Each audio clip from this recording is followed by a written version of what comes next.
Ayanna Williams sat on a wooden bench near the playground at Lincoln Park in Madison, Wisconsin. She gently tugged at the sleeves of her sweater, watching the kids laugh as they played on the swings. The autumn leaves drifted across the grass around her. Her mom had told her she'd be there in 10 minutes, but Ayanna didn't mind the wait. She liked the cool breeze and the quiet time to herself. Just a few yards away, Karen Whitfield adjusted the strap on her purse. Her eyes narrowed when she noticed Ayanna sitting alone. Karen had seen the girl enter the park by herself about 20 minutes ago, and now her thoughts were racing. She jumped to conclusions without stopping to think. What's she doing here? Karen mumbled to herself. She stepped a little closer and pulled out her phone. Glancing around as if expecting support, she pressed the phone to her ear. Her voice cut sharply through the peaceful air of the park. "Yes, I'd like to report someone suspicious at Lincoln Park," she told the dispatcher. "It's a young girl sitting alone. She's been here for a while, and I just think someone should come check it out." Ayanna looked up when she heard Karen's voice. Their eyes met for a second. Ayanna gave a polite smile, though a nervous feeling was creeping into her chest. Karen didn't smile back. Instead, she turned away, still on the phone, waving her free hand as she spoke. Minutes ticked by. Ayanna tried to focus on the familiar park sounds, the hum of nearby traffic, the happy chatter of families, the crunch of leaves under joggers' feet. These sounds usually made her feel calm and at ease. But not now. Karen's stare didn't stop. Ayanna could feel it, uncomfortable and heavy, like she was being judged for something she couldn't explain. Suddenly, the wail of distant sirens broke the calm of the afternoon. Ayanna turned toward the entrance of the park. Her heart sank as 2 police cruisers pulled in and parked. The officers stepped out slowly, scanning the area.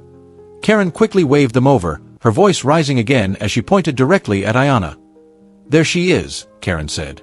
"I told you, she just doesn't look like she belongs here." Ayanna's stomach twisted. "What did I do?" she thought. She shifted on the bench, unsure if she should stay or get up. But before she could decide, the officers walked over. Their faces were serious but unreadable. "Excuse me, miss," one of them said in a calm but firm voice. "Can we speak with you for a moment?" Ayanna's voice shook as she answered, "I'm just waiting for my mom. I didn't do anything wrong." The officer looked over at Karen, who now stood with her arms crossed and a look of smug satisfaction on her face.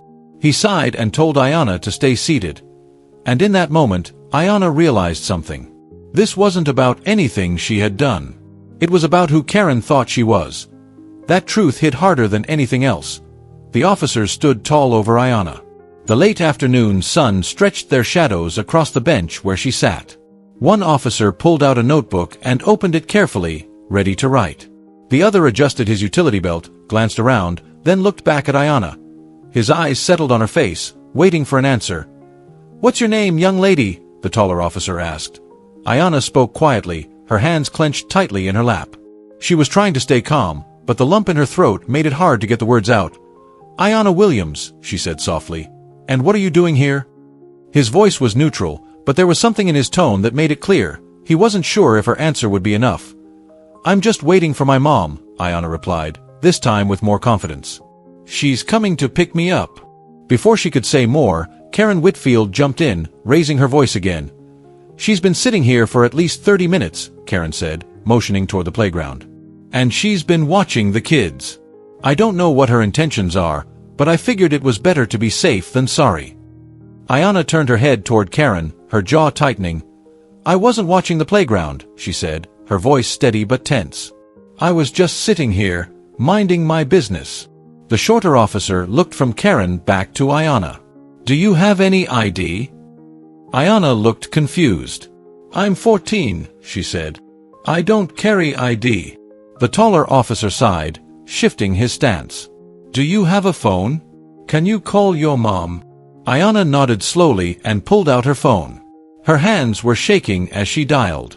After 2 rings, her mother picked up.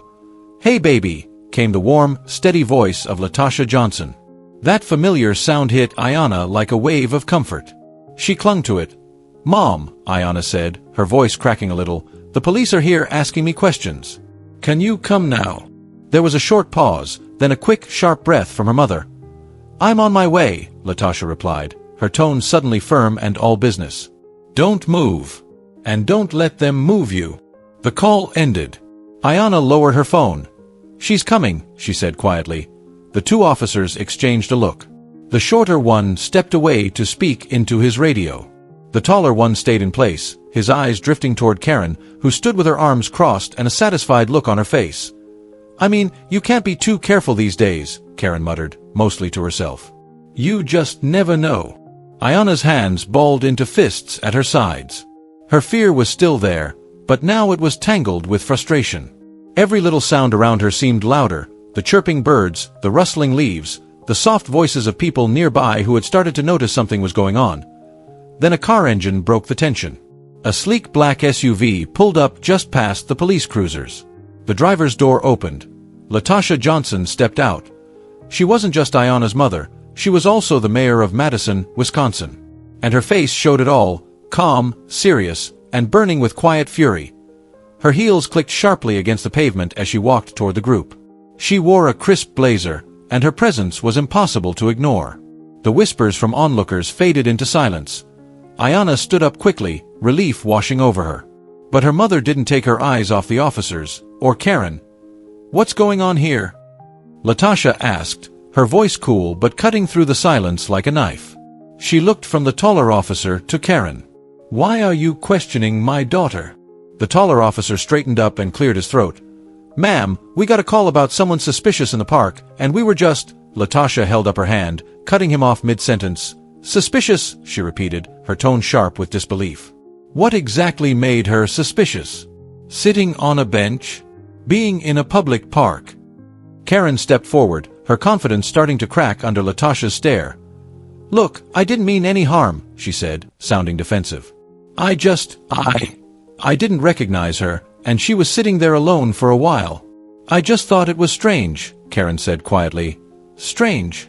Latasha's eyebrows rose sharply. "You saw a black teenager sitting by herself in a park, and you jumped to the conclusion that she was a threat?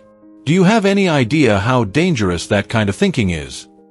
Karen's face turned red, and she looked down at the ground, mumbling something no one could understand. Latasha turned her attention back to the officers. "You," she said, looking directly at the taller one. "When you got here, did you actually take a moment to assess the situation fairly? Or did you just take this woman's fear at face value without question?" She paused, her voice cutting through the tension. "Did it cross your mind that this might be racial profiling?" The officer opened his mouth, but no words came out. His partner quickly stepped in, trying to calm things down. "Ma'am, we were just following protocol. Our job is to make sure everyone's safe." Latasha's expression turned stern. "Safe? My daughter wasn't a threat to anyone. But because of this woman's bias, and the way you responded without hesitation, she now feels unsafe in a public space where she absolutely has the right to be." She stepped closer to Ayana and gently placed a hand on her shoulder. Ayana, who had been quiet through most of the encounter, finally found her voice. It shook slightly, but her words were steady. "I wasn't doing anything wrong. I was just waiting for you." Latasha's jaw tightened. She turned to Karen, locking eyes with her. "You owe my daughter an apology," she said firmly, her voice filled with weight. Karen hesitated, her mouth opening and closing as if searching for an excuse. But with the crowd now watching closely and Latasha's gaze not breaking, she finally gave in. I'm sorry," she muttered, barely audible. "That's not enough," Latasha replied coldly. "You need to really think about why you saw her as a threat. This isn't just about today. It's about the ongoing bias that leads to moments like this. Bias that, in other situations, could have gotten my daughter seriously hurt or worse." A heavy silence fell over the park. The crowd that had gathered stood still, the weight of Latasha's words settling in. The officers stepped back, clearly affected by what had just happened. "Consider this your wake-up call," Latasha said, looking at both Karen and the officers. "We all have to do better, every single one of us." Then she turned to Ayana, her tone softening. "Let's go, sweetheart." As they walked toward their SUV, Ayana felt a swirl of emotions, relief that her mom had shown up, pride in how she stood up for her, and a deep frustration that wouldn't go away anytime soon. What happened in Lincoln Park didn't stay quiet for long. By the next day, it was all over town. Videos taken by bystanders had gone viral on social media. People everywhere were watching Mayor LaTosha Johnson stand up for her daughter and speak out against something far bigger than just a misunderstanding in a park. The situation with the police and Karen Whitfield didn't stay quiet for long. Hashtags like #LincolnParkIncident and #BiasAwareness quickly went viral.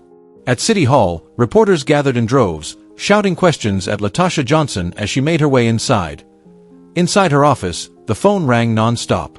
Some people called to show support, praising her for standing up for her daughter. Others weren't as kind, accusing her of going too far or making it about race. But LaTosha stayed calm. She knew the issue couldn't be ignored. So she scheduled a press conference, determined to speak up and set the record straight. When she walked up to the podium, the room was packed. Community leaders stood with her, along with Ayanna, who quietly stood by her mother's side. "What happened yesterday is a clear example of the bias that still exists in our society," LaTosha said, her voice calm but strong. "My daughter, Ayanna, was simply sitting in a park, enjoying her day. But because someone thought she didn't belong, she was treated like a suspect." She paused, letting her words sink in. "This isn't just about one moment. This is part of a larger issue, a pattern that too many people deal with all the time. Yesterday, it happened to my child. And I'm not going to stay silent about it." The room stayed quiet, everyone listening closely. Ayanna shifted slightly, feeling the full attention of the room. Her mother continued, each word gaining strength. "These kinds of assumptions don't just hurt individuals, they chip away at the trust and unity in our communities. That's why I'm announcing a new step. All city employees, including our police officers, will now take part in mandatory anti-bias training. It won't fix everything overnight, but it's a step in the right direction. We need to start somewhere." Some people in the room began to clap. Others leaned in, whispering to each other. A reporter raised her hand. "Mayor Johnson, do you really think this training will stop incidents like this from happening again?" LaTosha looked straight at her. "Training alone isn't enough to undo generations of inequality," she said. "But it's a start. What matters most is that we stay committed to this work, every day. Not just when it makes the news." Meanwhile, Karen Whitfield's name was everywhere online. The backlash came quickly. Friends, neighbors, and even strangers questioned why she had called the police on a 14-year-old girl doing nothing wrong. Karen later released a public apology, saying she never meant to cause harm. But for many people, her apology didn't feel genuine. Back at Lincoln High School, Ayanna returned to class feeling a mix of nerves and strength. Everyone seemed to be talking about her. Classmates whispered in the halls. Some came up and asked what really happened. Others just stared, unsure what to say. Even her teachers weren't sure how to handle it. Many avoided the topic completely. But in one history class, her teacher, Mr. Daniels, decided it was time to speak. "Ayanna," he said gently, "only if you're okay with it. I think we all have something to learn from what happened to you. Would you be willing to share anything about what you went through?" Mr. Daniels asked gently. Ayanna paused, her eyes scanning the room. After a moment of silence, she took a deep breath and began. "I didn't ask for this to happen," she said, her voice quiet but steady. "But it did. And it made me realize something. People like me always have to prove we belong. That's not right. It's not fair." Her classmates sat silently, listening closely. Ayanna had always been the quiet one in class, but now, every word she spoke felt powerful. Over the next few weeks, the effects of what happened at Lincoln Park began spreading throughout Madison. Mayor LaTosha Johnson's anti-bias training plan was put into motion quickly. It started with city workers and law enforcement officers. The training included workshops, personal bias evaluations, and community forums where people could openly talk about their experiences. The first forum took place at the Madison Public Library. It was packed with people from all walks of life. Ayanna came with her mother, sitting quietly at first as others took turns speaking. One older gentleman stood up and talked about being followed around in stores for most of his life. A young woman shared how she was constantly passed over at work despite being just as qualified as her co-workers. Each person's story was unique, but they all shared something in common: pain, strength, and the hope for change. When it was Ayanna's turn, she hesitated. The memory of that day still hurt. But she also knew how important her voice was. So she stood up. Her hands trembled a little, but she looked straight ahead. "I didn't think something like that could happen to me," she began. I was just sitting at the park, waiting for my mom. But in just a few minutes, I went from feeling safe to feeling like I didn't belong. Like I was a problem. Her voice grew firmer. It shouldn't matter who my mom is. Nobody should have to feel like they don't belong. I'm telling my story because I want things to change, not just for me, but for everyone. The room broke out in applause. The sound filled the space. Ayana sat down, her cheeks a bit red, but her heart felt lighter.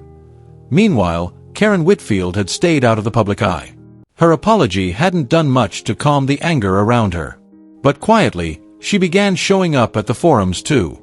She always sat in the back and never spoke. Still, people noticed her. Maybe it was the start of her own journey of learning and change. Slowly but surely, Madison began to shift. Police officers started showing up at neighborhood events, connecting with residents outside of their uniforms. Schools added lessons on unconscious bias, giving students tools to recognize and challenge unfair treatment. Back at Lincoln High, Ayana became an unexpected voice of leadership. Inspired by her courage, her classmates encouraged her to join the schools. Ayana joined the debate team, and that's where she really found her voice. She discovered she had a gift, not just for speaking clearly, but for challenging how people think. Her very first debate topic? The real-life impact of racial bias in everyday situations. One afternoon after practice, Ayana and her mother were relaxing at home in the living room. Latasha looked over at her daughter, pride written all over her face. "You know," she said, smiling, "I always knew you had something to say. I just didn't expect the whole world would be listening this soon." Ayana smiled and leaned her head gently on her mom's shoulder. "I just want things to get better," she said quietly. "For everybody." Latasha wrapped her arm around Ayana and gave her a squeeze. "They will," she said with confidence. "Because of people like you." A few months later, the mural on the side of the Lincoln Community Center was finally finished. It was bright, colorful, and full of life. Children of all races were painted playing together, with images of hope and justice all around them. In one corner, a young girl with a book in her hand stared out with a bold, determined look on her face. Ayana saw it and felt her throat tighten. She recognized the face right away. It was her. She hadn't asked to become a symbol of change, but she accepted it with quiet strength. She understood something important now. Her story wasn't just hers. It was part of a bigger fight, for fairness, for respect, and for real understanding. When the mural was unveiled, Ayana stood next to her mother, surrounded by neighbors, friends, and supporters who had stood by them through it all. The cheers and applause filled the air, a clear sign of how far things had come. The incident at Lincoln Park had been painful. But in the end, it sparked something real. It started conversations. It led to action. And it brought people together with a promise to do better. And Ayana, calm, strong, and steady, had been the one to help light the path forward.